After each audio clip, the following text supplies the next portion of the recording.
Oke, selamat pagi. Sebelumnya assalamualaikum warahmatullahi wabarakatuh. Baik, kita dalam kelas bisa minta tolong terlebih dahulu.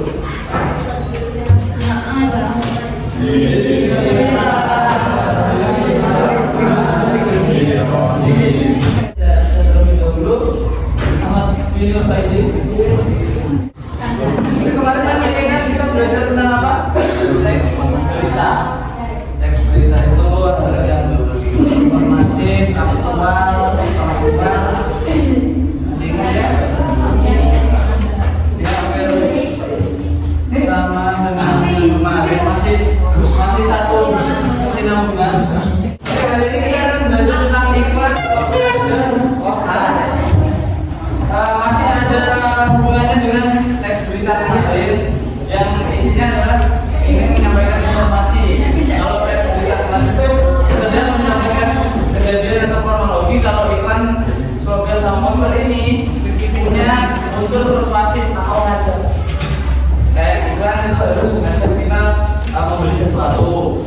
Slogan itu membuat kita tahu produk tersebut seperti apa nantinya.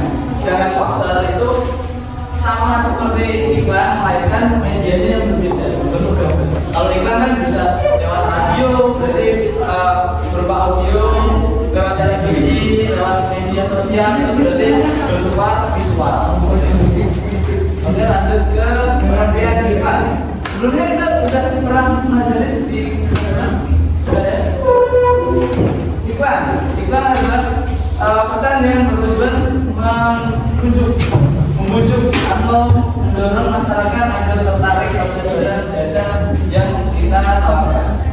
Contoh ini seperti yang saya sebutkan tadi, dari televisi, radio, internet, termasuk media sosial, koran, masih ada yang koran, masih yang bisa dibuat pakai dari membuat tugas clipping, kemudian baliho dan lain-lain. Baliho kan? Baliho yang bisa di ada tempat umum biasanya di jalan. Ciri-ciri dan tujuan iklan. Yang pertama seperti yang saya sebutkan tadi, bahasanya persuasif atau ngajak. Ayo beli ini, ayo beli itu. Biasanya sekarang bahasa persuasif ini sering digunakan di live TikTok. Saya punya buat jualan. Kemudian singkat dan jelas. Kenapa singkat dan jelas, Pak? Karena harus singkat itu karena teman-teman kan tahu ketika memasang iklan dengan durasi yang lebih panjang akan lebih mahal. Baik itu di televisi, YouTube, media sosial, semakin panjang sebuah iklan pasti semakin mahal. Jadi mereka harus punya kejelasan dan simpel aja. Semakin simpel, semakin singkat, semakin murah untuk dibayarkan seperti itu. Biar nggak bertele-tele aja. Terus informatif, pesan yang disampaikan jelas. Jadi misalkan kalau kita mau iklan jualan kaca jendela, iklannya harus bertemakan mengangkat kaca jendela, kejadian tentang kaca jendela. Dan boleh iklannya yang sama sekali tidak berhubungan, tiba-tiba iklannya tentang makanan, kan nggak ada hubungannya sama kaca jendela. Terus tujuan iklan ini adalah untuk mempengaruhi pembaca atau pemirsa atau yang menonton iklan tersebut. Biasanya kebanyakan ibu-ibu yang sering terpengaruh, kadang nonton scroll TikTok sedikit, wah kayaknya bagus ini, saya konten ini, data-data barangnya nggak terlalu berguna juga, biasanya seperti itu. Terus mempromosikan produk atau layanan. Biasanya termasuk iklan yang ada di tiang listrik, biasanya ditemui anak-anak apa? Sedot WC, betul, itu jasa maksudnya. Itu juga iklan, meskipun hanya bentuk gambar ya, maksudnya ke poster. Pengertian slogan. Slogan itu ada kalimat pendek yang menarik, dan itu seperti kayak ini, memang tanggal kaya, rajin tanggal padat. Terus ini juga biasanya slogan muncul di produk-produk seperti kemarin saya sempat nyebutin bocor-bocor yang mana semakin depan kayak gitu. Kayak ada slogan lagi yang apapun makanannya, minumnya teh botol sos. Jadi slogan ini penting untuk memperkenalkan produk kita. Jadi produk kita pengen dikenal sebagai produk ini gimana sih? Tentang kayak Honda, Wonder yang selalu satu lagi sama pengendaranya seperti itu. Ciri-ciri dan tujuan slogan.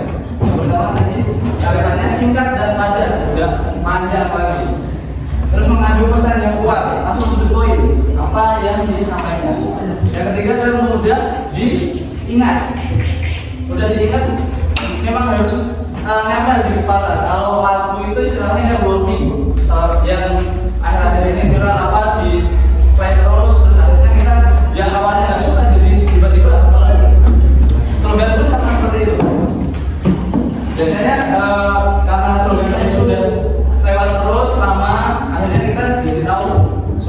sebuah produk itu apa.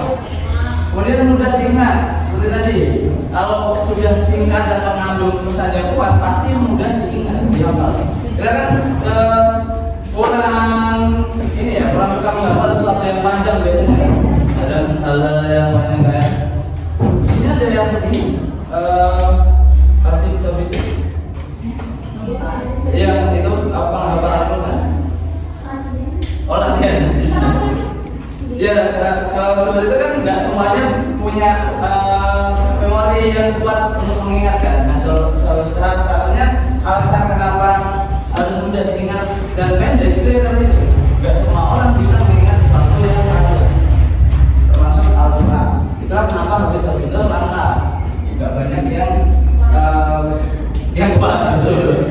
Poster-poster instansi baru ada di penutup atau kesimpulan. Kesimpulan dari iklan, slogan dan juga poster adalah media komunikasi yang persuasif atau ngajak teman-teman buat membeli sesuatu, mengambil sesuatu, menjauhi sesuatu yang punya pesan dan fungsinya berbeda-beda seperti yang dicontohkan. Dari sini ada pertanyaan teman-teman. Dia ini apa? Coba sebutkan contoh slogan yang diketahui. Bebas. Satu aja. Satu aja. Ya. Boleh enggak, Bapak? Mas Asmi. Waduh, coba dulu. Masih sama. Sebutkan contoh slogan satu aja. Ya Mas. Kalah coba gitu.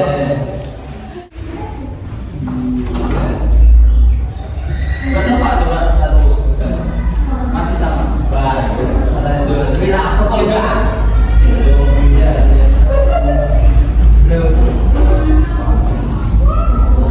Bebas. Memplay apa kayak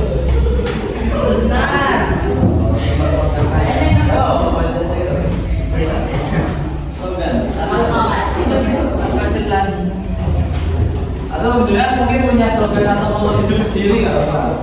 Biasanya mengikuti kata-kata dari ini apa gitu. Apa? Sebut nggak? Produk politik. Ya, Mas Baik mau membantu? Ada yang bisa bantu? Gimana? Masih bonita slogannya? Ada yang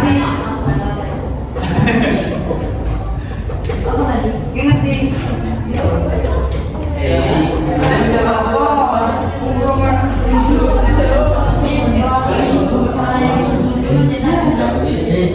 Ya, itu juga boleh. Berarti slogan sekolah ya? Slogannya madrasah? Madrasah kita? Bukan. Nah, selanjutnya terkait poster. Coba Mas Imam memberikan satu poster. Mas Imam coba sebutkan satu poster yang Mas Imam tahu. Ya. Satu poster yang Mas Imam tahu. Poster apa? Poster yang biasanya apa? Boleh berisi himbauan. Yang berisi iklan juga nggak apa-apa posternya. Ada apa? Anjing. Apa? Jangan merokok. Bisa. Jangan merokok bisa. Sebutkan satu aja loh. Kayak tadi himbauan jangan merokok. Itu termasuk poster. Merokok membunuhmu itu juga. Merokok membunuhmu. Biasanya kayak ini, contoh jauhi narkoba. Atau kalau poster. Oke, pasti kamu tahu kan banyak poster di ada kita tinggal ya.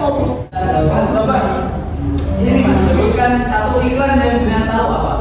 Boleh di televisi, boleh di mana? Gak apa-apa, terserah. Iklan terserah. Iklan Yang pernah Bina tahu. Masih jangan selama nonton TV jelas nggak pernah tahu. Iklan rokok. Ingat Satria. Biasanya itu muncul di malam hari kalau kita rokok itu jawabannya. Enggak bisa itu. Rokok surya. Berarti waktu itu habis nonton film terus ada iklan rokok surya, gitu ya. Masih ingat nggak di situ bukan ngomongnya, surya itu yang dikumpulkan kankernya. Di daerah sini ada penyanyi siapa sih? Bukan gitu. Satu aja nama penyanyi itu. Ayo Ting Ting. Jadi Inka mungkin. Jadi Inka yang dibandingkan sama Ayu Ting Ting yang udah nasional mungkin kan masih selisih kan. Tapi nggak tahu juga yang harganya yang lebih mahal siapa. Terus saya cari gimana? Niken Salindri juga Justin Bieber ya. Niken Salindri dibandingkan Justin Bieber memang jauh lama. Genrenya saja sudah berbeda. Dia contoh seperti itu. Itulah kenapa nama besar itu jadi pengaruh juga. Soalnya kalau kita beli sesuatu elektronik misalnya, biasanya kalau itu paling sering beli apa? Handphone, kipas angin. Contoh kipas angin. Kalau kita biasanya tahunnya kita lebih percaya beli kipas angin yang Sapa atau Panasonic karena sudah terbiasa, namanya juga besar. Tiba-tiba ditawarin sama sales, Mas, coba beli kipas angin saya, Mas, berapa murah? Kita tidak tahu apa itu. Bahkan saya sendiri nggak bisa mengeluarkan karena itu. Karena harga yang jelas. Jadi pertimbangan juga kan. Kalau kita sudah kenal mereknya melalui iklan, melalui slogan atau poster, kita kan lebih percaya. Siapapun yang jual itu meskipun salesnya tidak banyak ngomong karena yang dijual produk yang sudah bagus, itu lebih mudah. Itulah kenapa teman-teman nanti ketika sudah lulus nantinya, yang pertama jangan bunuh tentang materi. Ada pepatah Jawa itu bilang, ojo kesusun boleh jeneng. Itu kenapa? Karena kalau kita punya nama yang besar, kita punya teman yang banyak, dengan atau materi atau keuangan itu akan ikuti. Contoh misalkan Mas Kasmi nanti ketika lulus punya teman banyak, tongkrongan istilahnya sekarang jadi anak skena, karena teman-teman skena yang banyak, berteman sama Jeffrey Nicole misalnya, berarti kan namanya itu melambung. Nah ketika namanya itu melambung, orang-orang yang kenal ini akan dengan sendirinya ngasih rezeki ke Mas Kasmi. Contoh seperti itu. Itulah kenapa saya arahkan teman-teman untuk membesarkan nama masing-masing dulu. Karena rezeki itu akan mengikuti ketika kalian sudah punya nama, ketika kalian sudah punya circle, punya teman-teman yang banyak, itu banyak teman. Ya, itulah kenapa jangan menyusukan di satu kelas ini. Siapa tahu nanti 5-10 tahun ke depan jodoh kalian ada di kelas ini kan nggak tahu. Ada juga coba nggak mungkin saya menikah di satu kelas. Lihat aja kenal 10 tahun ke depan. Mungkin ada, masih ada chance. Jadi jangan terus membatasi diri kalian masing-masing. Kalau kalian berdatang dengan seseorang, itu otomatis kalian akan membatasi pintu rezeki kalian sendiri. Misalkan Asima berantem sama Mas Bayu. Ketika mereka selek nggak ngobrol dan berbulan-bulan, padahal sebenarnya Mas Bayu mau ngasih kerjaan ke Mas Imam karena mereka masih berantem. Mas Imam udah jadi dapat kerjaan. Mas Bayu akhirnya ngasih kerjaan ke temannya yang lain. Jadilah pemimpin